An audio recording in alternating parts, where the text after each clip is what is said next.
Okay. Can I have a pointer? Well, so just one minute before starting. So this is actually not a bony Vanguard. This is a very nice video in my opinion. And this video, so the history is, well, I operate normal people. I'm not a guy that operate top athletes and stars of the sports world, but actually this is a very famous athlete that happened to be sent to me in March this year. This is a 22-year-old guy who plays professional soccer. He used to play in a famous team in Brazil, and he was sent to Ukraine, where he plays. He had a fall in January this year, and he dislocated his shoulder, but he had a lot of pain, and much more pain than usual, and a lot of pain in the biceps, in the bicipital groove. His MRI was really inconclusive, and we knew that he had a Bankart tear, but when we happened to operate him, he had much more than this. So this video is a nice opportunity for us to understand the diagnostic role of arthroscopy, how useful arthroscopy is and can be, and what about the decision making in so unexpected situations. And the video I'm showing step by step, because I think that for the audience it's going to be nice. So wait a minute. So okay, so once we entered, we could realize that the patient had a huge biceps tear here. So he had much more than a Bankart, but here we can see a long Bankart, but with a huge biceps tear. So now we're establishing the anterior portal just above the superior part of the subscap. Now we enter within the cannula, and as a sequence we passed the proline suture as a whip stitch in the long head of the biceps, just to hold the biceps, because in our opinion this is a case in which you don't have to refix the biceps. You have to solve the problem doing a tenotomy and a tenodesis. So we did a tenodesis very fast with an arthroscopic scissor, and now the tenodesis is done. And at that moment we had two things to do: to fix the slap and the Bankart, and then to do an intra-articular biceps tenodesis. So here we can see a large Bankart. Here we can see the biceps. And then using a spinal needle we established an anterosupralateral portal, and I always say that it's very important to put it in the most perfect position. In this case we entered with a blade to open the capsule very delicately, very slightly. And I always use a mosquito, a Kelly device, to open the capsule.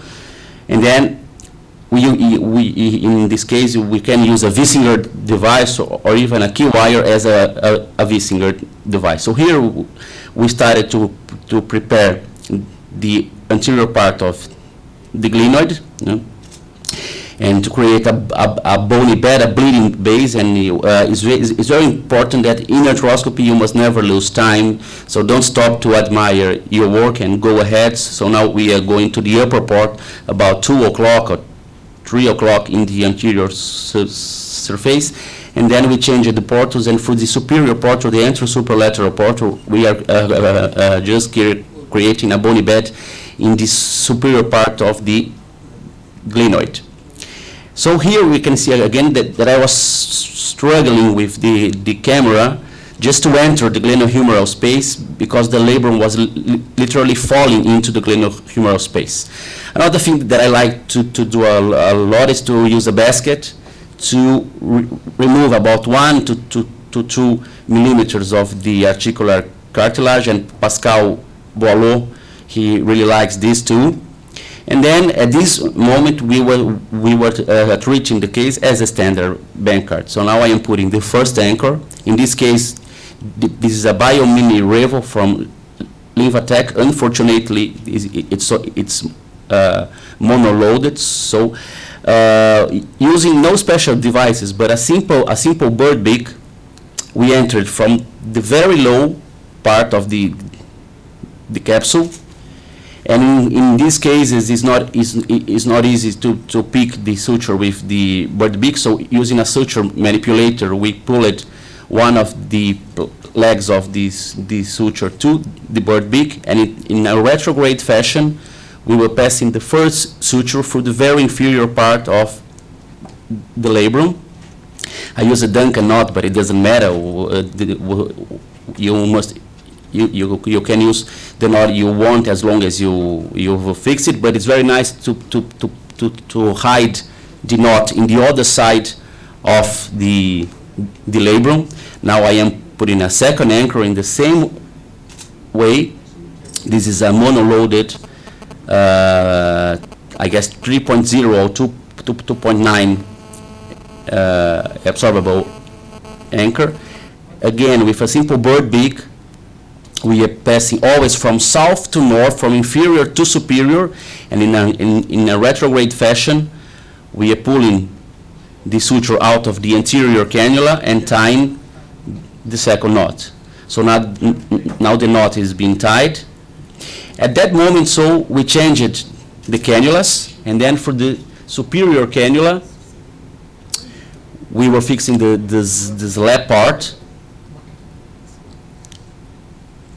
exactly in the same way. So now we are putting a third 3.0 absorbable anchor, and then we would just have to pull one of the legs out of the shoulder and tie for the anterior superlateral portal, the third anchor. At that moment, so we tested the construction here, but this is an elite sports athlete, so we decided to put one more anchor here because we think that it's very important to distribute the tension over the labrum. So now we are putting one more anchor, something about 2 o'clock much probably. I always use a hammer to fix it properly. So this is the final anchor, and using nothing special but a simple bird beak, we tied the fourth knot. So here we can see that we recreated a very good bumper sticker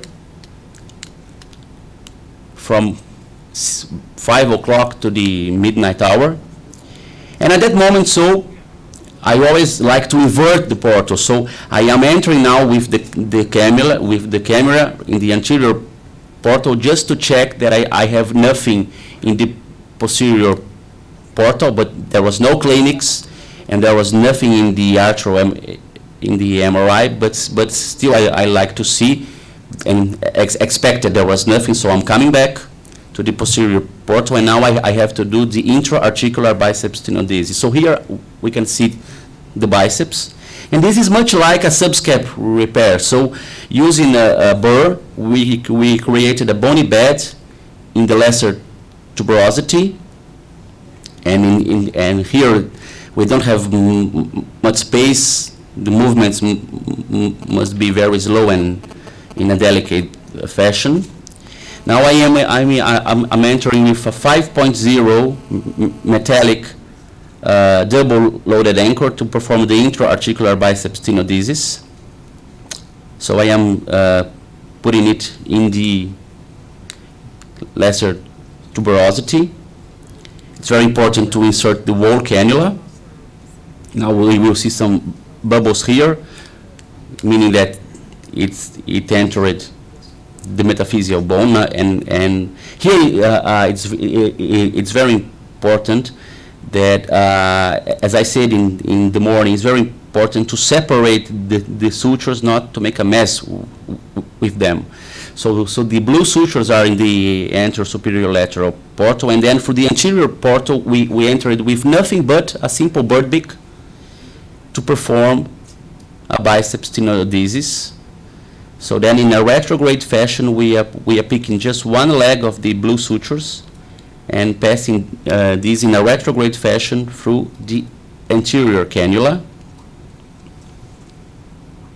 And now it's very important to separate again the sutures. So we are entering through the anterior superlateral portal to pull that leg of the blue suture out of the anterior superlateral cannula, because I always say you cannot make a mess with this suture. So this knot is ready to be tied, but because of lack of space, we decided to pass the other suture first. So again, we are separating the sutures, and we pulling with a simple grasper the biceps through the anterior superlateral portal, and through the anterior portal we are passing with nothing but a spectrum device. This is from Linvatec, so no special material. So we used a grasp, and in a retrograde fashion we passed the suture through the anterior superlateral portal, and then we would just have to pass the other leg of the wide suture and put it in the anterior cannula. So now we are tying the first knot through the anterior superlateral portal. This is a sliding Duncan knot, and once the knot was tied, it has to be cut. And now we are tying the second knot through the anterior cannula. This is a sliding Duncan knot too, and here we can see the subscap, and then the knot was tied. And this is the final construct, in which we can see here that the biceps was very well fixed in the lesser tuberosity as we internally and externally rotate shoulder. And here we can see the subscap, and this is the final construct of the labrum, very well fixed, the labrum, the bankart, and the slap itself. And so the surgery was finished, and that's it. So I think that the nice thing of such a video is to show that arthroscopy has a very big diagnostic role, much more in cuff tear than in standard bankart tears. But sometimes you see situations like this, an unexpected biceps tear, and there is a school that would say refix it, but I think a lot like the French surgeons, that the biceps is a mess, and in such case, me and my partner, we had no doubt that a biceps tenodesis would be the best solution. And to fix this, there is an order of steps. So what are you doing first? The biceps tenodesis or the bankart of this slap? And you have to have organized concepts and organized steps to make the surgery work. Fixing this bankart was very easy. Fixing the slap was easy. Doing the biceps tenodesis was not easy, even for us that have been doing this for 10 or 11 years. But some guys use it to say that a biceps intra-articular tenodesis is very hard, and it's not. You can do it. Actually, there are nowadays more than 20 ways of making a biceps tenodesis. You can make a soft tissue in the subscap, even in the conjoined tendon, in the supra, in subpec.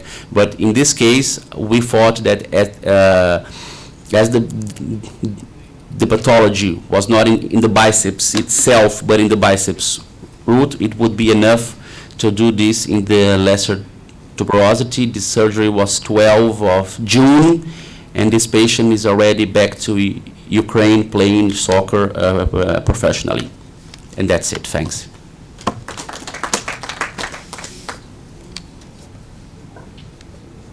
Any questions or comments on that? Sergio? Yes? Nice robust repair of the labrum. Nice robust repair of the labrum. Good. But why would you not put the biceps in the groove rather than in the lesser tuberosity? Because this is a very nice question, and we could even, I'm going to answer you, but then you could even answer, make me another question. That is the fashion, the hit of the moment in the United States. That is to do a biceps tenodesis in the groove with an interference screw. So the thing is, I am always in ViewMedi, and I am reading the discussions a lot, and I have seen so many guys in the United States saying that, oh my God, my patients are having so many pain in the groove with the bicipital tenodesis inside the groove, especially with interference screw. Even Snyder is making some comments that, honestly, I was afraid. I was afraid. So I have a very good experience. I have no experience with this technique, but I would feel safe to try. But I have a good experience fixing subscaps. So if someone, if you can do a subscap repair arthroscopically, this is much more or less the same. So the same angle of approach. You put the anchor in the same way, and I would be sure that he would have no pain.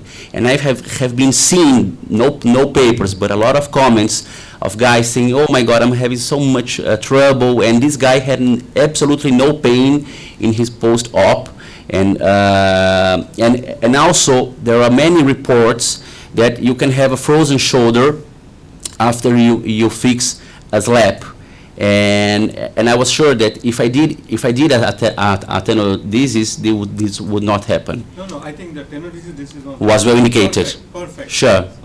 Now correct me if I'm wrong, but the reason United States is moving to a sub-pec tenodesis is because the biceps in the groove leads to impingement in that position because you've got a proud tendon. I've been reading this. Swollen and swapping in the popping. The groove. But even your lesser tuberosity insertion is also going to keep a prominent longer biceps in that manner. So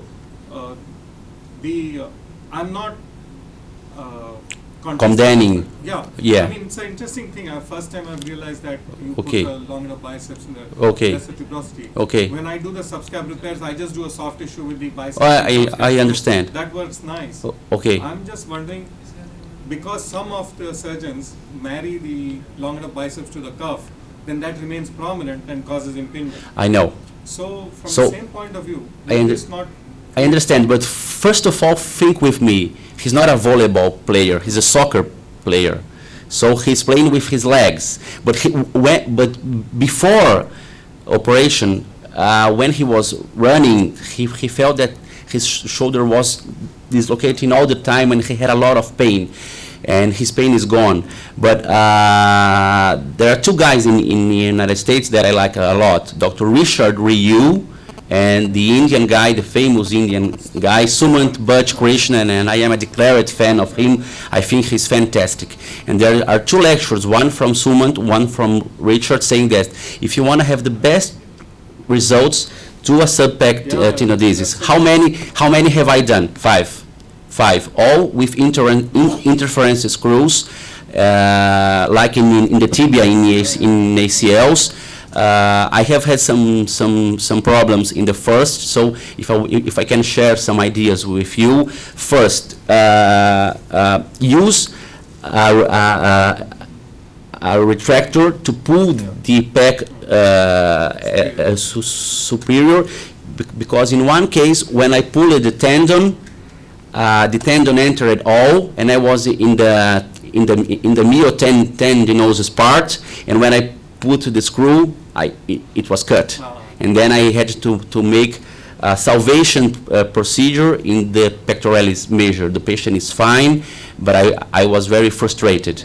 And the other one, you have to do, I am not a knee surgeon, but you have to do the hole in the same size of the screw. This may be obvious for knee surgeons, but for me, I had some trouble in the first cases. So now, what have I learned with 5 cases? It's not much, but it's something. You need nothing but a number 7 screw. And another tip is, don't come in this way. You come from medial to lateral to avoid the radial nerve posteriorly. And one thing that I do is what my partner learned with JP Warner in the United States. I guess everybody here knows that in the ACL kit you have a key wire with 4 holes in the end. So we make a whip stitch on the biceps and we pass those sutures in the key wire with 4 holes, and the key wire is here, and then we pull it, and then we pass the screw, and everything goes fine. And all my patients, I have 2 patients, 42-year-old guys, strong guys, they are making biceps on the gym with the subpectoral tenodesis, absolutely painless.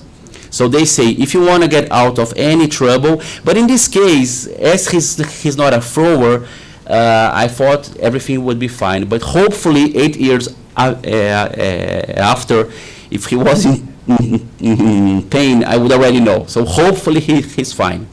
But I think that doing the tenodesis articularly is a possibility, and my idea was to show it.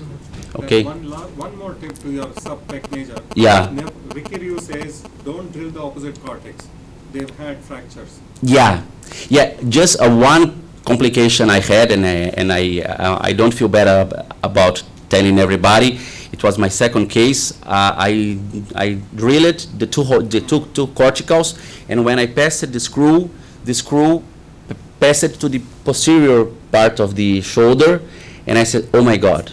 I'm going to have a long incision, and I'm going to find it in the middle of the radial nerve, and I'm going to have a heart attack in the middle of the surgery. So what did I do? I left the screw there. Hopefully it's not metallic, but it's absorbable. I'm not sure if this is going to be absorbed in the middle of soft tissues, but it's not appearing in the X-ray anyway. And what did we do? We did a second hole, and we used a Vicryl needle, and we used the Vicryl suture as a whip stitch. So we passed the long head of the biceps through the 2 holes, and then I suture it in itself, and the patient is fine. But and then my friend saw a discussion in Viumeri with someone saying that we should only make the hole in the anterior cortical. But then I started to think, so how am I passing the tendon through one cortical only? So I'm still learning this. But if you have done, nice. Doesn't matter. Just okay. the tendon and lock it up. Okay. Okay. Thanks very much. I think we'll time Okay. to move on. Thanks a lot. Deputy Strategy to talk to us about the overhead throwing shoulder. Yeah.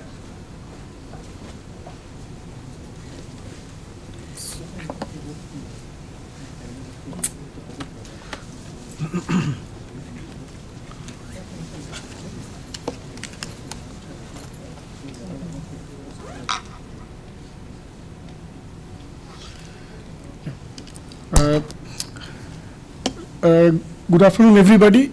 Just this afternoon, Dr. Subramanian already talked to you about the cricketing overhead throwing injuries.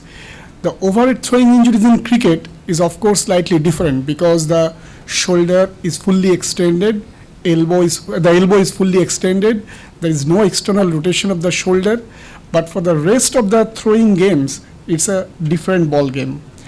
The throwing represents the ultimate functional challenge of the human shoulder.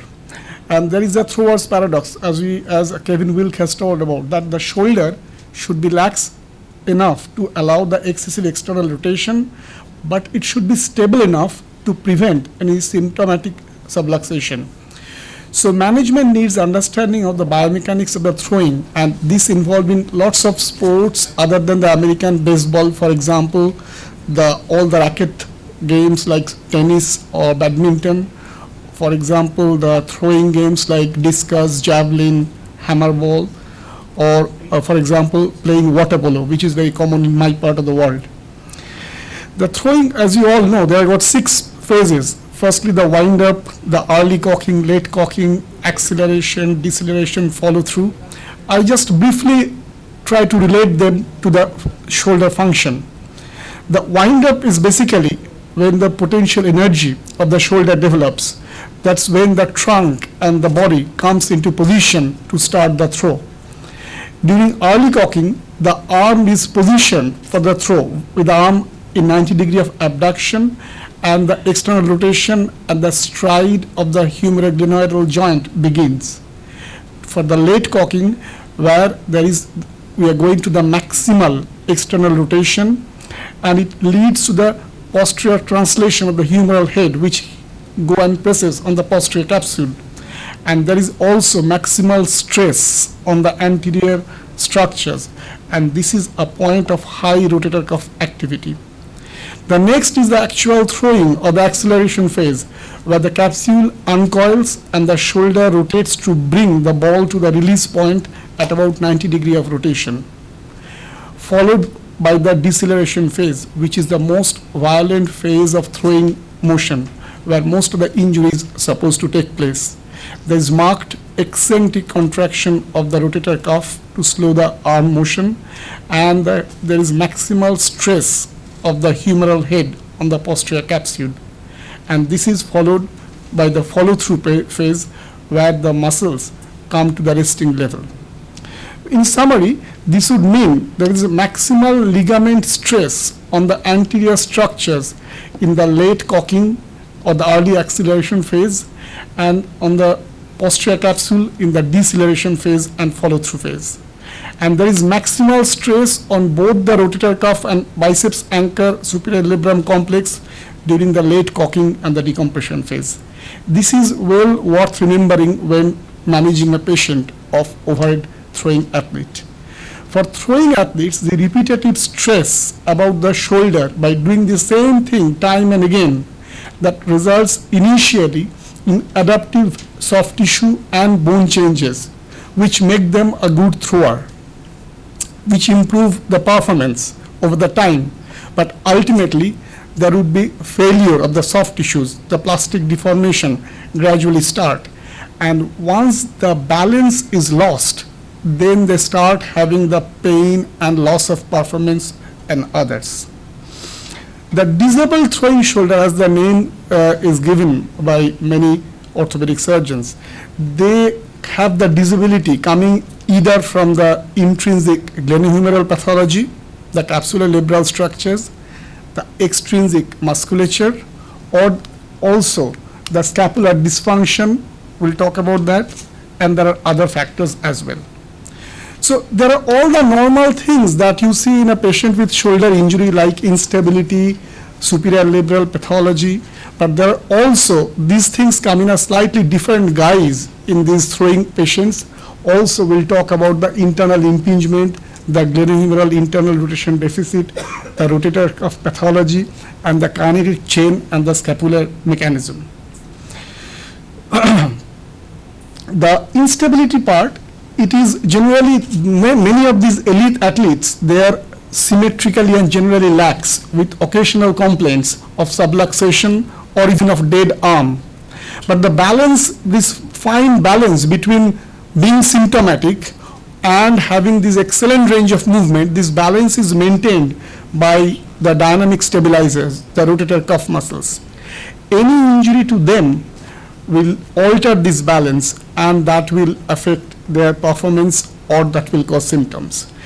Repetitive stress causes the stretching and microbial instability, which was proposed by Job, and that can also cause pain and subtle instability.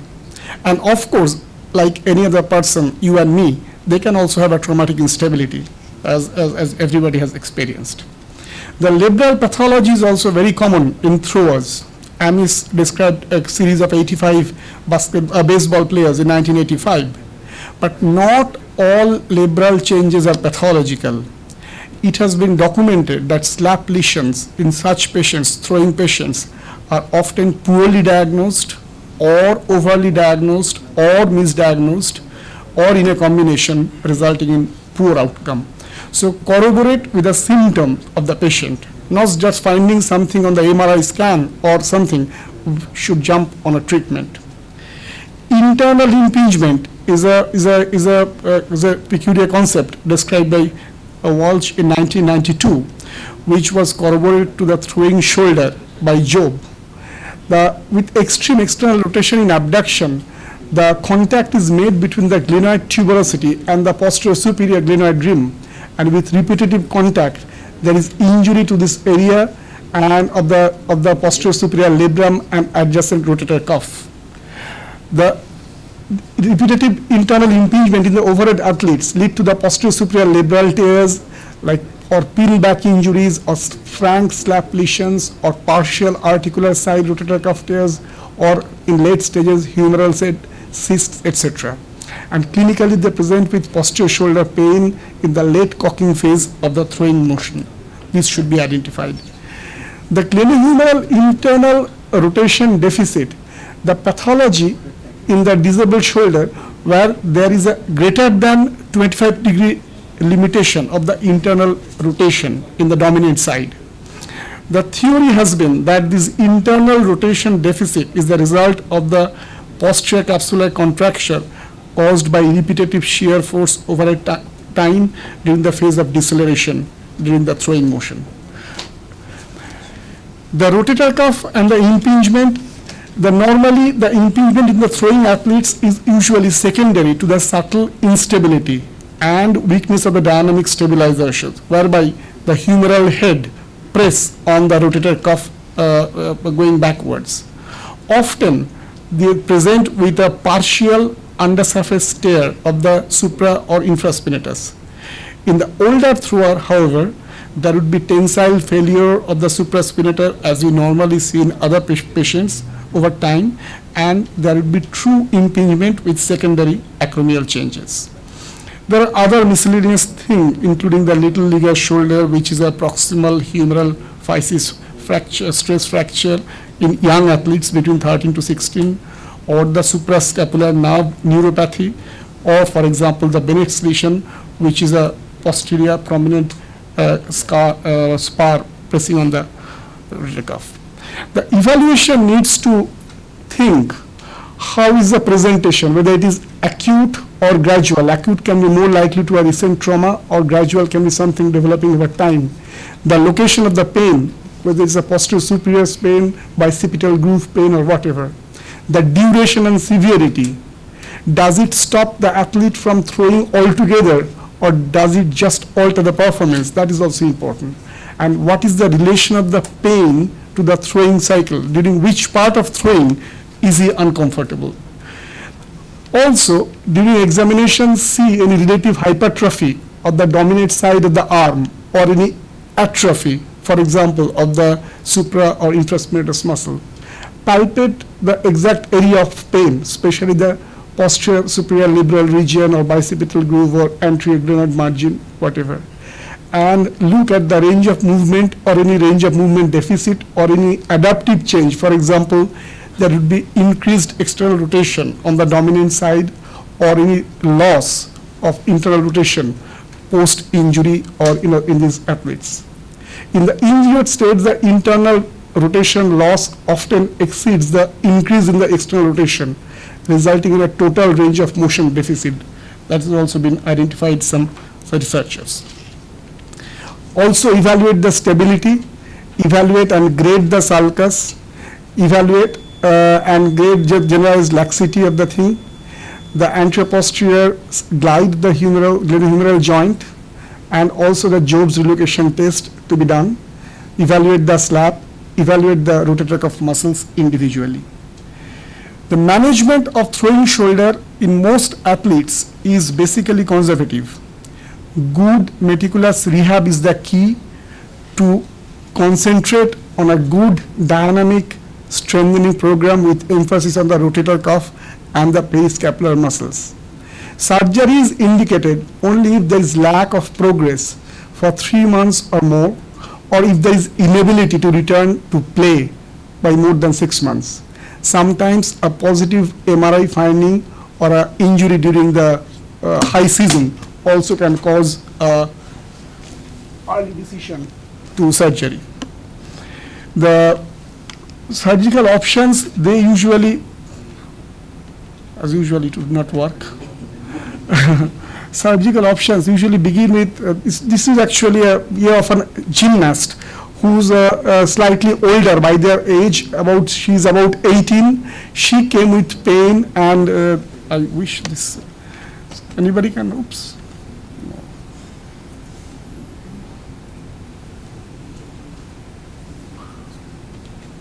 Damn it.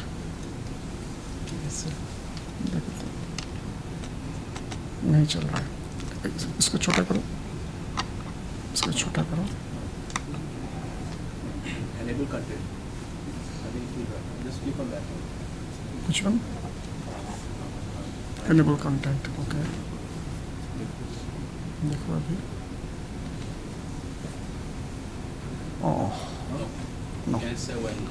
Don't worry. चलो इसको ये करो. Back करो. ना इसको मार. डालो नहीं हटाओ नहीं, इसको फिर पूरा ये करो, बड़ा करता है. Oh, now it's working. That's better. Whatever you have done. This young girl, she had a quite lax anterior capsule. There was quite lax on the superior labrum, and I don't know if you can see the last part of it. She was almost subluxating in a general way, but the labrum was intact all through. There was no detachment of the labrum anywhere in this. And you can see on this view, the humeral head was almost subluxating. With gentle push, it would be subluxating from the glenoid. She is basically loose all through. You can see that.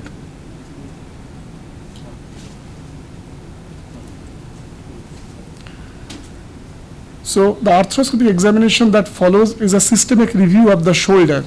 The surgeon should evaluate carefully and look for evidence of the instability in the biceps anchor, and labrum and capsule. The arthroscopic findings that commonly talk about this instability are the drive-through sign, which is basically sweeping the scope from the superior to inferior aspect of the glenohumeral joint to assess laxity.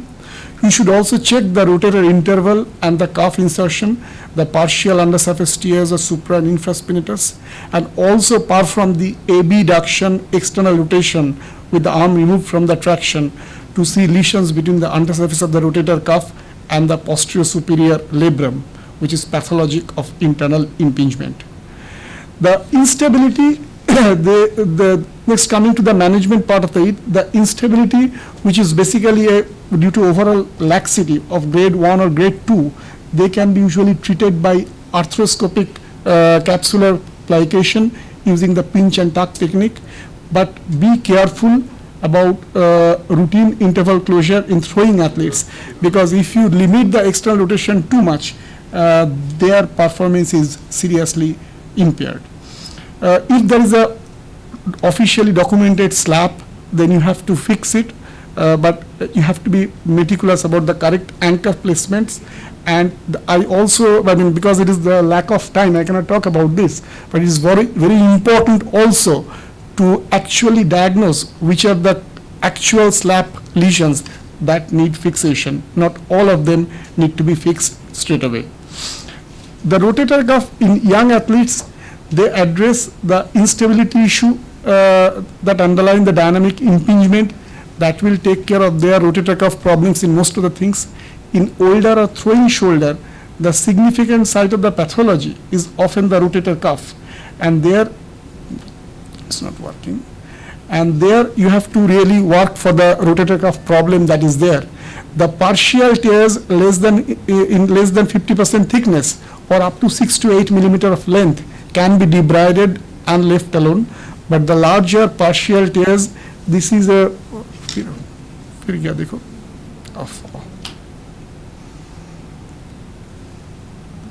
क्या हो गया?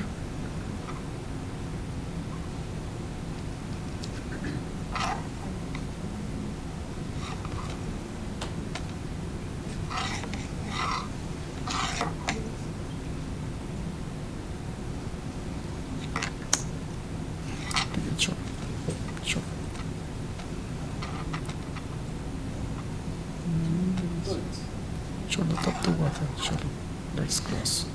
Anyway, yeah.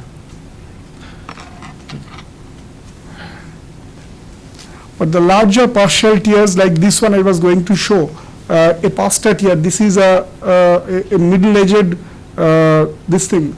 throwing athlete who is involved in this short put throwing. He is a big built man. There's a larger partial pasta tears, they can be repaired either by completing the tear or repairing it by the transtendinous method. So in conclusion, the thrower's shoulder is subjected to repetitive stress. Minor injuries, poor techniques can alter the throwing mechanism and cause trouble. Beware of the adaptive pathological alterations which are so-called normal for a throwing shoulder, which may not be normal for you and me. Good rehab program improves most situations. Be very selective in surgical intervention. Thank you.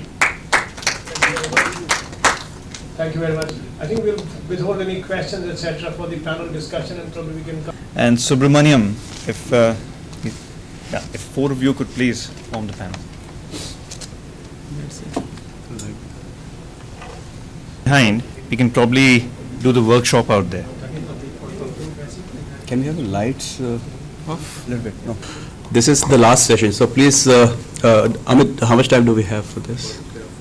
20 minutes, 30 minutes, 40? Okay. Okay, so 30? Okay, so we have 3 panelists, or we can ask Vivek also to join. You've been picked. Okay.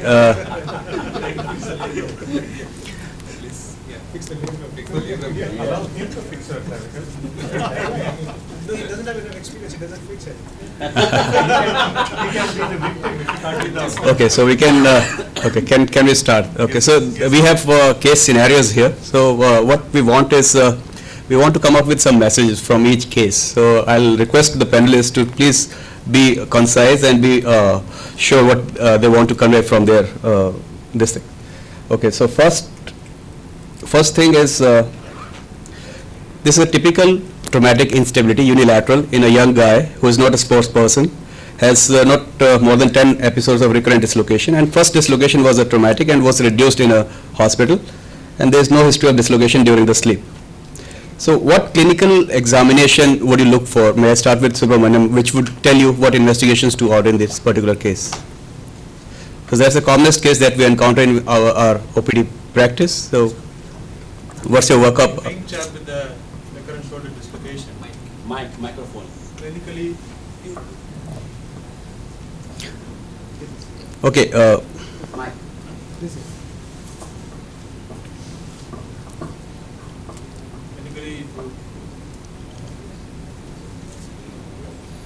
Okay, these are the routine tests that we do in instability. We have had enough discussion on instability examination. So in addition to these, would you like to check for anything else, or these are just sufficient for you to proceed? Baton score to see Baton score. Okay.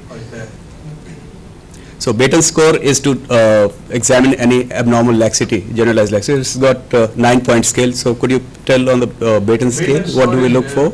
You look at the elbow extension, knee extension, and the ability to turn the finger. Yeah. Dorsiflexion, it becomes So it is, if it is more than 90 degrees, that is abnormal.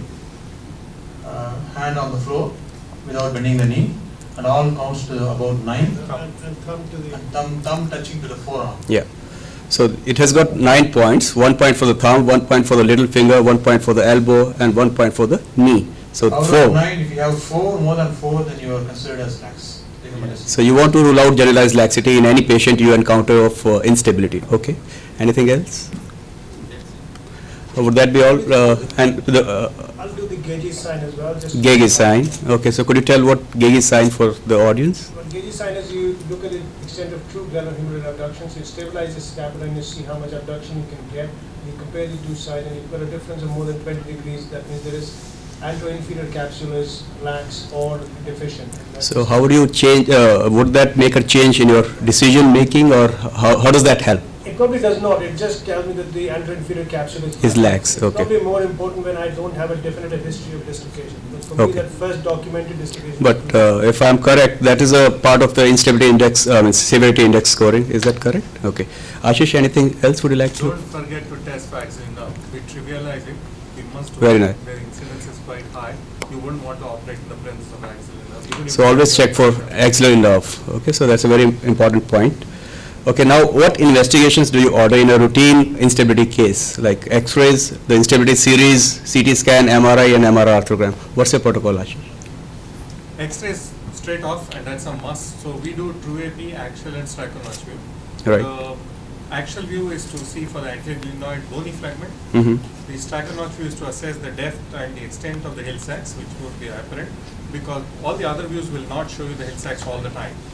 And the true AP view, if you can see the double cortical sign, then that tells you that there is a likelihood of a high grade anterior glenoid bone loss, which means that I would want a CT scan or instead of an MRI. So CT scan is not a routine part of your workup. It's not a routine. But Okay. if I get what we have a protocol with our MRI people, that they will do MRI for everybody.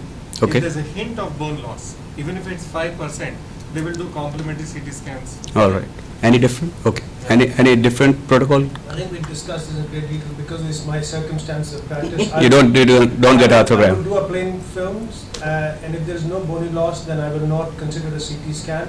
MR arthrogram, if I don't have a radiological proven document. Although you would like to have a MR arthrogram in all the cases. Vivek, anything different, or you agree with what they have said? No, I most of the time ask for a CT scan. CT scan, even if you don't suspect on clinical basis, you'll ask for a CT scan. Okay, I mean, I'm surprised that none of you have mentioned Bernagio view, because Bernagio view is being talked about It's in a lot of. It's talk too much, but it's very difficult to do, and we tried doing in 3-4 cases. Every time you have to put them first in scanogram and see that exactly you're getting what you want, and then Yeah. you do. It's like mostly, unless you have very experienced and a focused radio technician. But there's a paper that has compared the efficacy of Bernagio view versus CT scan in terms of establishing the bone loss and quantifying the bone loss, and they have come I out read that with, paper, it trivializes the CT scan. yeah. See, you have a black and white. When you have a 20% bone loss, even the X-ray will tell you that. You have 0% bone loss, even the X-ray will tell you that. But when you have the gray area of 10%, No. 15%, you cannot avoid a CT scan. No doubt about that, Because your decision of a Latargia or a Pankart depends on that. Sure. We So the must- threshold of getting a CT scan, CT scan. threshold of getting a CT scan should not be very high. So that's the message that is coming out of this discussion. So whenever in doubt, get a CT scan done. Okay. Okay, so that's the Bernagio view. For those of you who don't know what's the Bernagio view, so that's an abnormal Bernagio view, and that's the normal Bernagio. So that's the position of getting a Bernagio. Okay, when to order a CT scan, we have discussed on that, but there are guidelines and indications that are given in literature, so in which cases you must order a CT scan. Now coming to the case scenario number 2, it's a 20-year-old male patient, college student, a player of basketball. He has had a collision and first dislocation of dominant shoulder, which was reduced under anesthesia. Now in a first-time dislocator, what investigation do you routinely order? Subramanian? First-time dislocator in a young guy, professional, maybe a professional athlete. X-ray and MRI. X-ray and MRI. Anything different? Okay. So MRI is a must. Why do you want to order an MRI? Why do you want an MRI? Yeah, that's what. Why not? Yeah, let him answer first. Yeah, Subramanian, what do you want to? We don't Is it going to change your management plan No. in a first-time dislocator? No, if it's a professional, what you told about, then. Okay, let's say he's not a professional athlete. He's a college goer. Then Yeah. it's a different scenario. Then I will discuss with the patient about what is the orthophysiology that's going to happen. Okay. Most of the time we're going to end up with a lateral tear, which we know that. Explain to the patient, he will have further dislocations again, and he might need repair. Then some patients will take off immediately and say, yeah, you go for further investigation, then you go for MRI scan and further proceed. And majority of the time in Indian scenario, what happens is, let's see what happens. They won't So- come forward. so- They will wait for another dislocation to happen and then Right. come back. You will discuss the options So that, this is the option, okay. yeah. In case you want to, you will tell the patient that in case you want to go for surgery, then MRI should be done. Otherwise, MRI. Then I think most of the time they will go for, yes, we'll go ahead and do. So Okay, let's talk about a non-professional person, young person, but heavy demand, a guy who wants heavy activities to perform. He's not a professional player otherwise. First-time dislocator which was reduced and there's no instability as such per se. Vivek, would you order an MRI in that patient? What is that heavy activity you are I mean, a person like you and me who wants to play on weekends and things like that. No, even if he doesn't want to play. Yeah, I mean, it's a young patient, but No, otherwise, see, a person whose livelihood or the occupation doesn't depend upon too much upon the shoulder, I would not, if I have decided to operate, I would not ask for an MRI.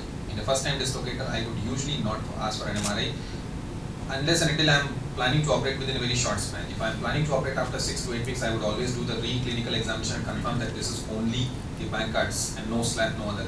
And in general, I would not ask. in general, so anything you would like to add, Kapil, in context of our country, practice? Leaving apart the insurance issues. First time dislocator who I'll have a discussion about what is the prognosis. If you decide to operate on them, I really don't know what an MRI is going to add to my. He's got a soft tissue lesion. He Exactly. doesn't have any bony lesion on X-rays. He'll have a soft tissue lesion. Even if it's a slap you did, that means just an extra anchor and an extra portal, and we'll fix it. Doesn't add much. MRI doesn't give you much information. Okay. I really beg to differ here. And what I'm going to say actually doesn't apply to Kapil and me because we are specialists, but for that. Yeah, the message for the audience. Yeah. Exactly. Yeah. Always get an MRI done. Let us prove that there is a Bankard here. Number I one. agree. Number two, I do not operate first time dislocators. I'm a man of firm conviction. I give him a chance. Second time he dislocates, he comes back. In this country, he probably doesn't. He waits for 4 or 5 episodes. But there are certain very firm indications for operating a first time Bankard. A bony Bankard, a large ulcer, a large Hill Sachs. Please go and operate him. The bony fragment will not be observed on an X-ray. The next question is going to be on bony Because Bankard. Yeah. it will, and the next time he comes up, we have chased bony Bankard patients, that fragment dissolves because it loses its blood supply. When it dissolves, he is starting to go into anterior glenoid bone loss. You're confusing the question is 20-year-old. It doesn't matter. Do you want an MRI or not? Yeah, I mean, Not because an MRI. Ashish, because we'll come to the discussion on bony Bankards further. Yeah. I'm not talking about bony Bankards. You didn't get the point. First time dislocator, document his injury. The indication for operating a first time dislocator. We are not operating. I am. In that exceptional case. Okay, he wants to know. He wants to know whether this patient needs a surgery or not. For that, he will order an There is MRI. never an all absolute. Medicine, there is Yeah, never an all that absolute. we all There agree. are always That we all agree. exceptions, and these are the exceptions. Please don't miss them. A large ulcer is not going to do well. A bony fragment is not going to do well. A large Hill Sachs, because the volume of velocity of trauma we don't know. There is absolutely no harm in doing the MRI. It also tells the patient the impact of injury, and he might get it a little closer. Okay, so if I can, yeah. Ask something here. Is it a plain MR or an MR arthrogram? We don't do MR arthrograms. We stopped doing them 5 years back. So he's No, we don't need it because we did a good study and we found that it doesn't add to our information. We are fortunate in Pune, we have 3 Tesla MRIs which are top quality. The 3 T MRIs, 3 Tesla. They give us huge volume of information. We have zero additional information from a contrast scan. so what? 95% of these patients, there is a Bankard. So that doesn't add to your information. No. One second. No. 95% they don't have. They have a Bankard. All of them have a Bankard. Sure. But it's that bony Bankard I don't want to miss. Okay, I think bony issue will because the next question is going to be on bony Bankard only. So I yeah, would just hold on. yeah. I think somewhere we got lost in this part. The patient who had first dislocation, and he modified, he said he's just an ordinary college goer, weekend he just plays badminton. Yeah. He came to us with a dislocated shoulder, it was reduced in trauma, you got a call, you would like to always have an MRI. Even though you are a man of a firm conviction that you would not operate him on first time. Leave Unless- bony Bankard. No, he wants to. That's the message. I think- The message I'm passing that I don't want any orthopedic surgeon to miss that bony fragment or a large ulcer. How do you know there's not a large So ulcer? you are talking about in general, not about you. I'm talking about my practice, which should be applicable to all of these people. But would you miss a bony No, I Bankard? think we have a disagreement over here. 100%. Okay, I think Vivek. No. One minute, Pankaj. Let us not. We are not talking about bony Bankards. I am talking about patients who have an indication to be operated after the first dislocation. there are few minor indications, and those are the. So we don't want to miss on that. So for that we want to get an MRI. Okay, so that is Ashish's view of getting an MRI in all the patients, but I think rest of the panelists don't agree with that, and they would stratify their patients, and in those patients whom they think that they would benefit from getting first this surgery after first dislocation, they would like to get an MRI. Is that correct? But Yes. otherwise no. Yes. Yes, please. Now, we are always talking about the bony bank card, maybe we're missing it. So why not get a CT arthrogram? Okay, I think The CT arthrogram has huge radiation involved. no. Okay, And first. the MRI gives you far more information in terms of the soft tissue lesion. You're not expecting a bone loss. But the bony fragment you're talking about is better defined. I think let me take the discussion forward, because bony is going to be it's a topic very close to my heart, and to rest of the panelists also. So let's discuss about bony.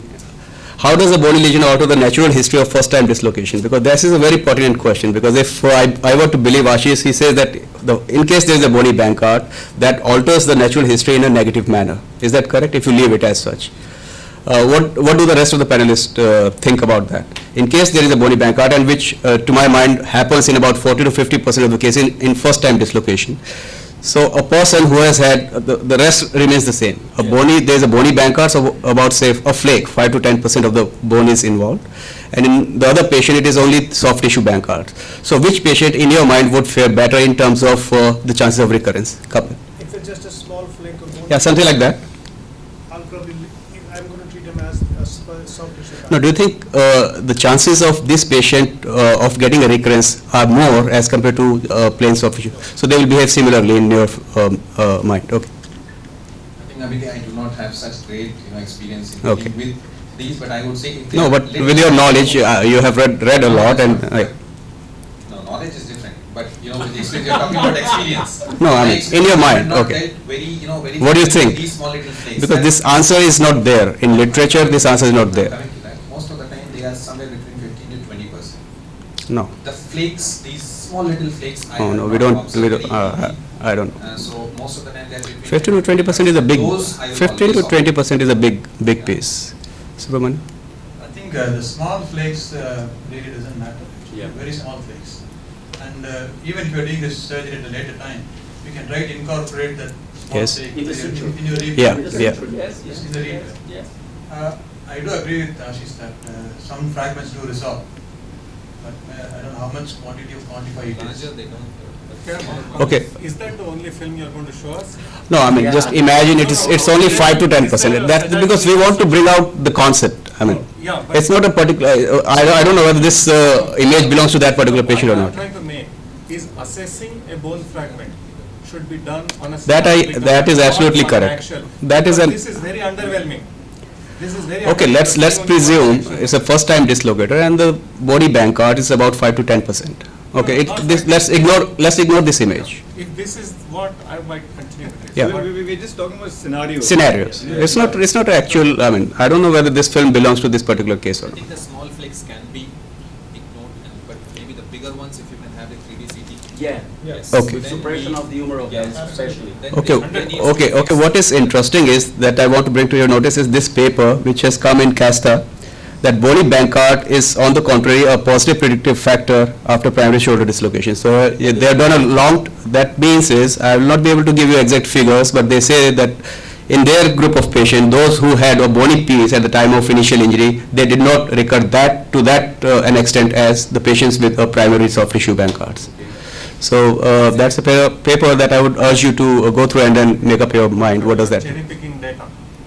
I know. I am not as well read as you are, but I can quote De Beer's paper, 56% incidence of bony Bankart, worst result.